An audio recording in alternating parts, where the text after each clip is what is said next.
Hola, ¿qué tal amigos? En un nuevo encuentro aquí en este nuevo espacio que creamos y que vamos a estrenar con una persona muy especial que tenemos hoy de visita por acá. Tengo el gusto de tener como invitado hoy a Marco Molina, cantautor venezolano. Y cuando digo cantautor, me puedo quedar corta. Sus canciones son esas letras hermosas que se nos quedan, que nos echan un cuento, que nos traen momentos, vivencias y que es difícil de conseguir por hoy. Marco, te damos la bienvenida a nuestro espacio Encuentros. Gracias, Luisa, por esta oportunidad y por este encuentro tan bonito, esta tarde hermosa caraqueña, y qué bueno que me recibas acá en tu casa y ahora a mi casa también. Bienvenido. Y bueno, aquí estamos para conversar un poco y gracias por tanto elogio, tampoco es para tanto, chica. Pues claro que sí, yo que he tenido la oportunidad de aprender y de convivir con tantos creativos, no es fácil. Eso es un don. Ni siquiera es que se estudia. Yo creo que ese es como un grado de sensibilidad más elevado que te permite ver toda esa fibra que puede tener el ser humano, ¿no? En general. Y bueno, me gustaría, y por eso esta invitación, que la gente tenga oportunidad de saber más de ti, que te conozcan y que puedan apreciar y disfrutar de tu obra. Quería comenzar, porque en conversaciones previas, tú tienes una historia larga dentro de la música, que empieza de años atrás, donde tú formabas parte de un grupo. Sí. Y quiero que nos cuentes sobre eso, cómo te iniciaste tú en la música y a qué te dedicabas, cuál era tu instrumento, si cantabas anteriormente. Échanos todo ese cuento que está bien interesante. Sí, yo tuve la dicha de nacer en un hogar donde siempre se escuchó música. Mi padre fue, digamos, mi primer maestro y siempre digo esto, sin él saberlo y sin proponérselo. ¿Por qué? Porque mi papá era el típico padre que llegaba a los fines de semana con un disco bajo el brazo. Entre tantos discos, bueno, puedo recordar el disco de Serenata Guayanesa y de nuestra hermosa música venezolana principalmente, pero en mi casa también se escuchaba salsa, mis hermanos mayores escuchaban rock, entonces digamos que los discos fueron como mis primeros maestros, pues comencé. Y yo siempre acompañaba esa música con una percusión, con algo, siempre cargaba un perolito tocándolo, ¿no? De chamo, me acuerdo. Y me gustaba cantar y me aprendía, y todavía recuerdo canciones de esa época que me las sé, que están en mi memoria. Y bueno, todo ese soundtrack fue alimentándome, y hasta que ya es a la edad de los 17, 18 años en que yo tomo conciencia, digo, no, yo voy a ser músico, y decido ponerme a estudiar música por mi cuenta, en la escuela de música que daba ya en Acarigua, y después me fui a Barquisimeto, y bueno, hay toda una historia ahí de esa etapa cuando entro a la universidad, de la formación de grupos de rock y de música pop, que era lo que en los 90 pues estaba, por supuesto estaba digamos, la meca del rock nacional venezolano que se transmitía a través de Sonoclip. Entonces, todo eso para uno era como que ese alimento, pues no se alimentó. Era una influencia. Era una influencia, ¿no? Y es en los 90 cuando ya, después de vivir varios procesos, ¿no? De encontrarme no solamente con el pop, con el rock, sino después con la trova, ¿verdad? Con la canción de autor, obviamente fiel seguidor de Ilan Chester, de Don Giordano, de Franco, de estos artistas que fueron los pioneros de sonográfica y que fueron nuestros maestros, pues aún siguen siendo, lo que es lo más interesante de todo, pero y la música latinoamericana.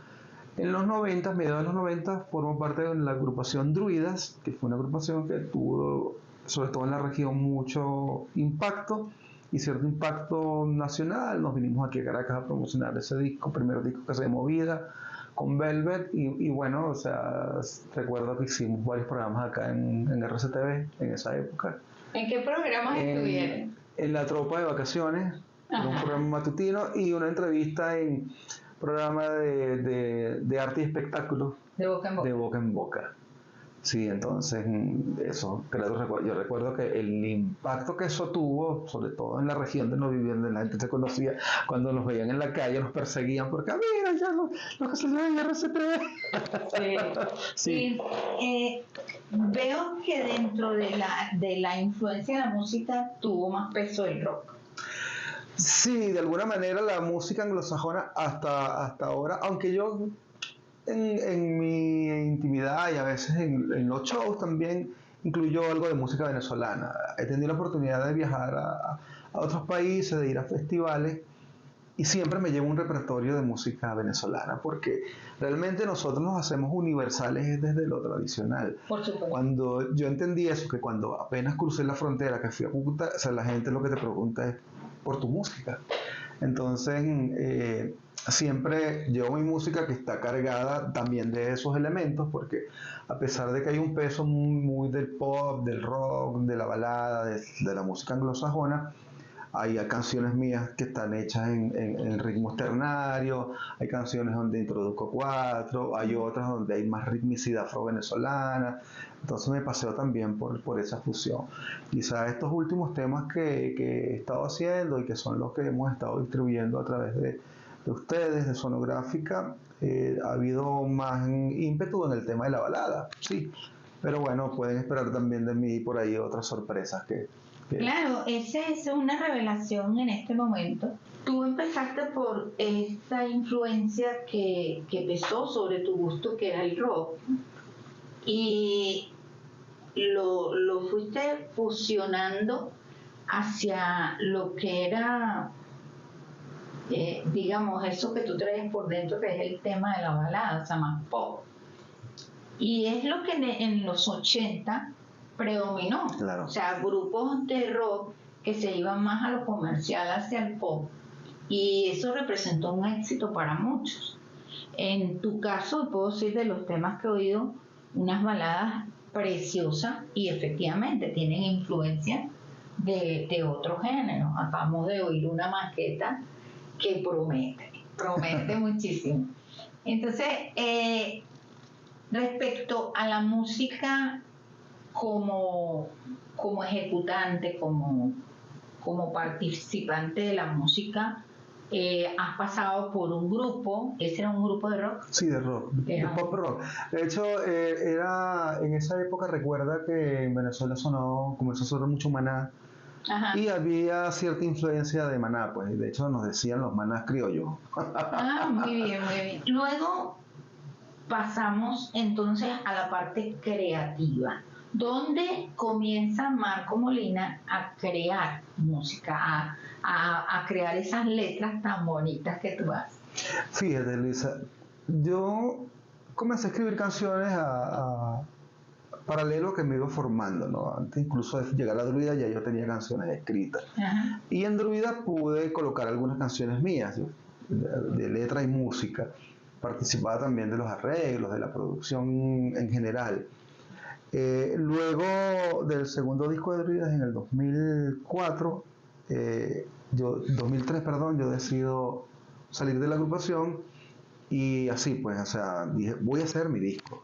Y comencé a escribir canciones, entonces comencé a presentarme solo, en solitario, con mi guitarra, así tipo trovador, y iba a festivales, venía a Caracas, iba para acá, tuve la oportunidad de ir a un festival a Cuba, y allá terminé de escribir 13 canciones, y saqué mi primer disco que se llamó Humana Sociedad.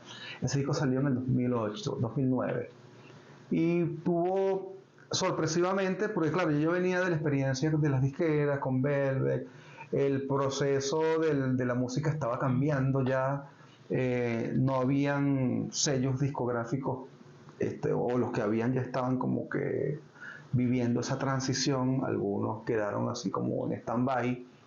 Entonces yo decido grabar ese disco, es un disco muy acústico, con guitarras acústicas, uso mucha percusión afro-venezolana, pero de manera muy sutil. Y el disco lo hago una producción independiente, pero yo te confieso honestamente, yo no tenía una pretensión más allá. O sea, ¿verdad? Porque quizás Era venía... darte el gusto. Sí, darme el gusto y repartirlo entre mis amigos. Ajá. ¿Ok? Mi sorpresa es que un día me llaman de SACMEN para decirme que me van a liquidar unas regalías por derecho de autor. Y cuando me mandan la liquidación, cuando veo mi música la estaban usando los canales nacionales, emisoras acá de Caracas, y yo, ¿qué? Eso me reafirmó el hecho de saber de que, epa, tu obra tiene un peso, tiene una incidencia, y wow, de verdad que nunca me lo esperé así como que... Hay tanta gente, yo siempre he dicho, Venezuela es un país donde ahora es que sobra talento, creatividad. El venezolano en eso tiene mucha chispa, ¿no? Y sobre todo ustedes, que no solamente que tienen ese don, sino que se han preparado para eso. Porque además de la música, tú te inclinas hacia la parte del arte. De hecho, tú eres profesor, tú trabajas en eso, o sea, te dedicas a eso, a esa parte del arte. Mi pregunta es, ¿cómo mezclas las dos cosas? Sí, bueno, para mí es un mundo que no es disímil para nada, está totalmente integrado. Una de las cosas que más me satisface el hecho de ir a un salón de clase y de compartir con jóvenes es que me pongo en su mismo nivel y eso me alimenta muchísimo. Por supuesto. Sí, entonces estar con jóvenes, eso me gusta, lo disfruto dar clases y disfruto mucho estudiar también, investigar. De hecho, el año pasado terminé una investigación que me otorgó el título de doctor en artes y de hecho una de las razones por las cuales también vine a Caracas, además de venir a hablar contigo, de trazar estos nuevos planes que tenemos, es también porque quiero publicar mi libro, que es la tesis, y que es sobre música también. Entonces, para mí es el mismo mundo. Entonces yo muy fácil paso de estar haciendo una reflexión teórica sobre un estilo musical y de repente suelto la libreta porque eso me llevó a pensar la posibilidad de crear algo y agarro y me pongo a escribir una canción, agarro la guitarra y...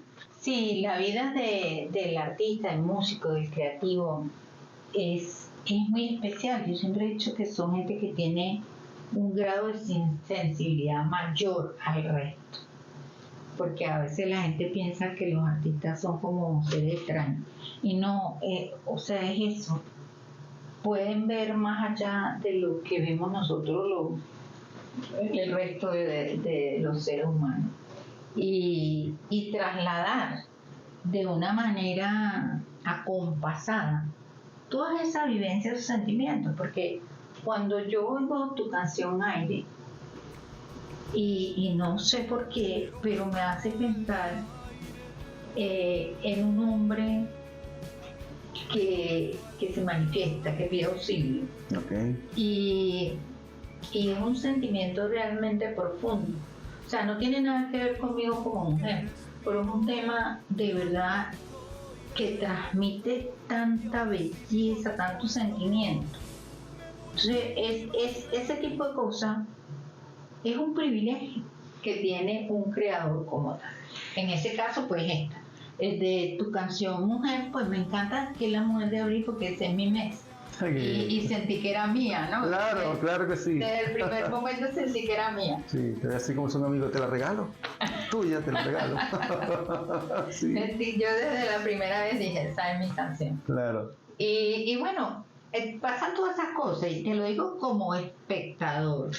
Sí, mira, yo tengo la concepción de que uno como creador ya, cuando tú liberas la obra, que la difundes, que ya de alguna manera no deja de ser tuya, sigue siendo tu obra, obviamente, porque son como los hijos de uno, pero cada quien la va a adoptar y a su manera, y eso es lo mágico y eso es lo que más me gusta del arte, y específicamente la música, porque eso pasa con todas las artes, pero con la música pasa algo que tiene que ver con eso que somos los seres humanos, que somos vibración, que somos música. Entonces, por eso es que la música es más fácil masificarla como arte, porque todos estamos así como una antena esperando esa señal, porque somos eso, ¿no?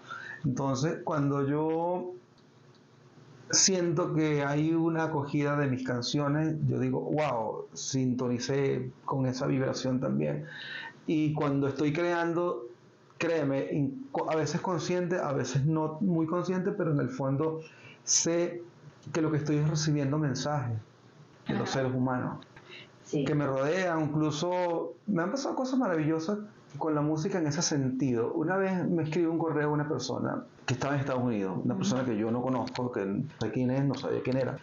Y ella se me presenta, me dice, mira, yo soy fulana de tal y quise hacer contacto contigo porque tu disco, eso fue con el disco Humana Sociedad, lo conseguí en una feria de libro en Washington, en Estados Unidos. Y me llamó la atención y cuando llegué a la casa lo escuché, yo amo el idioma español y lo estoy estudiando y tu disco lo uso para estudiar el idioma porque además me encantan tus letras. Entonces yo en unas canciones usé vocablos indígenas y ella quería saber, me decía, hay unas palabras que no sé, que creo que no son en español, no sé qué idioma es, que se las explicara. Entonces, wow, para mí fue una sorpresa así como que... Y así otras cosas que a uno le pasan en este andar de ese feedback que tú obtienes de la manera más inesperada. O sea, Pero es mágico cómo mágico. tienes ese feedback con otra persona que ni siquiera conoce, que no está cerca y que llegan a una conexión porque tú quedas en la posición de enseñarle. Claro. Y además esa persona también tiene un peso, porque para ti como creativo el hecho de que un tercero o una persona que está tan lejos le llegue tu hijo, como tú le llamas, tus hijos, que le llegue tu obra, también es una bendición. Sí, sí, eso llena muchísimo. Y yo amo a los creativos que escriben en base a sus sentimientos. Yo conozco mucha gente que hace canciones y hay gente que se sienta matemáticamente a hacer canciones y no transmiten nada. Cuando tú haces una canción donde tú transmites el sentimiento o bien de algo que viviste o de la experiencia de alguien cercano, es igual como cuando tú te sientas conmigo a contar una historia. Claro. Es diferente. Porque es orgánico, pues, más allá de ese proceso que es individual, uno está escribiendo, está tocando sus acordes en la guitarra o en el piano, y está en un proceso íntimo, ¿verdad? Pero uno de alguna manera está conectado con una realidad, con un entorno, con personas, con vivencias, y bueno, quizás sí es un privilegio que uno canalice esas emociones y esos sentimientos y los plasme en una canción. Obviamente es un gran privilegio, pero también es como una gran responsabilidad, porque, digamos, ese compromiso, cuando uno lo asume, es un compromiso real, verdadero, es un compromiso humano y sería una lástima que uno como creador termine defraudando a quienes lo siguen o decepciones apenas a una persona porque siente que tu obra no es lo que creía, ¿no? Entonces a veces eso es una línea muy delgada. Que me lleven a mi esencia y esa fuerza que me queda la transformaré en presencia hasta volverme aire, hasta volverme aire. Hay diferentes momentos de la vida y todos los podemos vivir. Mira, y eso que tú dices, yo te lo puedo reafirmar con la siguiente experiencia.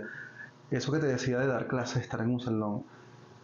Muchos de esos jóvenes no conocen esa música. Ajá. Algunos quizás por sus padres, pero la mayoría no. Porque son generaciones que tienen ya 20 años escuchando un género determinado y creen que esa es la única música que existe. Y yo trabajo con una unidad curricular que se llama Música Popular Urbana. Pero la música popular urbana es la que nace en la urbe, entonces yo me paseo desde el nacimiento del rock, el blues, el soul, y yo hago la música latinoamericana y le presento la música venezolana tradicional, popular y la contemporánea, esa que sonó. Y quedan maravillados cuando conocen la música de esto, cuando escuchan canciones que tienen contenido, que tienen letras, se enamoran como tú no tienes idea, son muchachos de 18 y 19 años, en su mayoría. Entonces, no es un tema generacional, es un tema de responsabilidad de nosotros como creadores y de los que distribuyen la música también. Es un tema de responsabilidad con la sociedad, porque de alguna forma u otra el peso que tiene la música en nuestra sociedad, en nuestras comunidades, es enorme. Es enorme porque la música es alimento. Así como tú te nutres de comida, te alimenta, pues. La música también es un alimento y te alimenta el alma. Sí, yo pienso que sí. Siempre he dicho que la música es como el aire, que te acaricia de una u otra manera. Claro. Sea un viento fuerte o sea una brisa suave, sea cálida o sea fría. Pero siempre la música tiene eso, tiene esa posibilidad de cambiarte, de transmitir temperatura, fuerza. La música es algo tan grande, tan inmenso, que no se puede describir con un solo concepto. Eso que tú dices de los jóvenes, para mí es un placer, como tú también lo refieres, una responsabilidad. Y me llena satisfacción cuando yo entro a las estadísticas de mis redes y yo tengo gente de 13 años que me sigue, que es un 2%. Pero ese 2% significa mucho. Claro. Para un catálogo que tiene más de 40 años. Es importante que todavía gente joven valore que lo que se está haciendo merece una revisión, porque estamos hablando de que hay temas muy comerciales que se pegan por la rítmica, por la sonoridad, pero que cuando uno se sienta a analizar el contenido, realmente es triste, o sea, es triste y lo sé por la experiencia de gente que le critica a alguien, pusiste a tu niña a bailar eso en su fiesta, y la gente dice, ¿qué tiene malo? O sea, a todo el mundo le gusta. Y oye la letra, y cuando oyen la letra se quedan, pero... Sí. Y eso es lo que yo le estoy poniendo a mis hijos. Entonces, la gente no percibe de entrada qué es el contenido. En cambio, la gente de nuestra generación exigía eso. Y todavía vivimos de eso. Eso es importante y eso tú lo tienes. Gracias. Tú lo tienes, pero en demasiado. Me parece maravilloso. Te quería preguntar, antes que se me pase otra vez, ¿tú le has cantado a tus alumnos? Sí. ¿Has cantado con ellos? Sí. ¿Y te respaldan siempre? Claro. Van a mis conciertos. Ese es tu crew.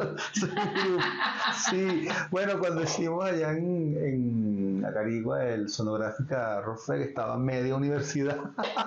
Y bueno, imagínate, ese fue increíble, fue mágico, sí. Pues más allá de todo eso, de hablar un poco de ti, me contaste que tienes proyectos o que estás incluido en una gira que se va a hacer a nivel nacional. Es importante que digamos eso por acá, porque siempre dejamos una expectativa en la gente que nos mira y que quiere saber un poquito más del artista. Claro. Entonces, ¿tú dónde te puedes ver? Sabemos que todos los temas de Marco están en las plataformas digitales, también en el canal de YouTube. Y Marco está en este momento dentro de Venezuela, incluido en una gira, lo cual es bien importante. Háblanos. Sí, ahí se está dando en estos momentos el Trova Fest, es una iniciativa de jóvenes cantautores venezolanos, básicamente de acá de Caracas. Está encabezando esa gira Sandino Primera, digamos que es uno de los promotores principales, junto a Alejandro Primera y Dame Matala, que es una agrupación que en estos últimos años tuvo bastante aceptación a nivel nacional y están como que reunificándose otra vez y lanzaron esta gira. Y el capítulo portuguesa toca el 17 de este mes. Y yo voy a estar participando con ellos en ese gran evento. Así que bueno, estén pendientes. Y bueno, síganme por las redes, @MarcoCantautor, todas mis redes. Y allí van a tener más información acerca de mis actividades. Igualmente, como te comentaba Luisa, una de las razones por las cuales vine a Caracas estos días, he estado haciendo cosas, entre otras es porque quiero abrirme un compás acá para comenzar a hacer presentaciones, como lo hice en una época, y entonces, bueno, seguramente... Me parece muy bien. Otra pregunta sobre esa gira. ¿Cabe la posibilidad de que Marcos esté en otras locaciones más, además de Portuguesa? Sí, es posible, sí, hay esa posibilidad. De hecho, estamos también trabajando la posibilidad, paralelo a esa gira, de hacer otras cosas en Barquisimeto, que está muy cercano a Carigua. Y también tengo planteado para Mérida, pues estuve en enero, pasé el mes de enero en Mérida, y también hay la posibilidad de hacer en agosto unas presentaciones en Mérida. Entonces, bueno, quizás yo había estado un poco retirado de las presentaciones porque, bueno, estaba en otras actividades más con el tema de la creación y también equipándome para tener a tono mi home studio, y estaba haciendo mis estudios doctorales. Entonces, con las presentaciones estaba así como que eran muy eventuales, pero ya este año decidí que va a ser, y bueno, ya apenas comencé a sumarlo y comenzaron a llamarme personas. Entonces estamos arrancando con muy buen pie, Luisa. Seguramente vamos a tener varias presentaciones. Seguro. Y ojalá tú puedas acompañarme en alguna de esas presentaciones. Claro que sí, vamos a hacer el esfuerzo. Hay una última cosa, y es que tú hiciste un cover de un tema que además yo amo, que es De qué calla manera. Sí. Que me parece bellísimo. Sí quiero insistir, porque mi programa Encuentros generalmente es con gente que tiene mucho tiempo, han hecho una carrera, pues que lo conoce todo el mundo.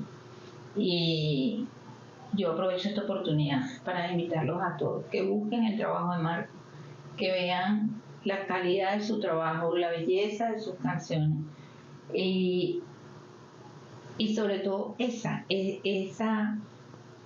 es el último tema que nos trajo. Es bellísimo, y no sé si de repente puedes hacer un pedacito para despedir. Okay. De qué callada manera se me adentra usted sonriendo, como si fuera la primavera, yo muriendo. Y de qué modo sutil me derramo en la camisa todas las flores de abril. Bellísimo. Amo esa canción, bellísimo. Para que ustedes vean que no solamente Marco es que tiene una pluma increíble, es que tiene una voz que de verdad te mata. Les queremos mucho. Voy a dejar para que sea Marco quien se despida. Recuerden, síganlo, estén pendientes de sus presentaciones y no se olviden de volver a sintonizar nuestro programa Encuentros con nuevos invitados. Marco. Gracias, Luisa, y gracias a toda esta bella audiencia que te sigue. Síganme por mis redes, @MarcoCantautor, y bueno, ya pronto tendrán más noticias acerca de todo mi trabajo. Muchísimas gracias, se les quiere. Nos vemos. Me han cerrado las ventanas, no puedo ver mi jardín. Presionan fuerte mi cuello y yo me niego a morir.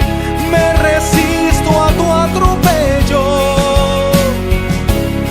y supero todo miedo. No me rindo ni doblego. Me refugio en lo que creo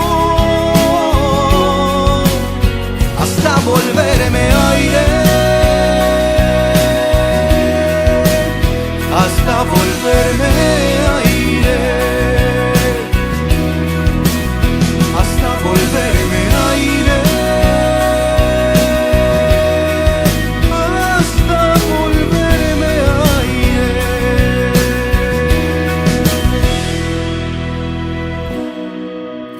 Me han cerrado las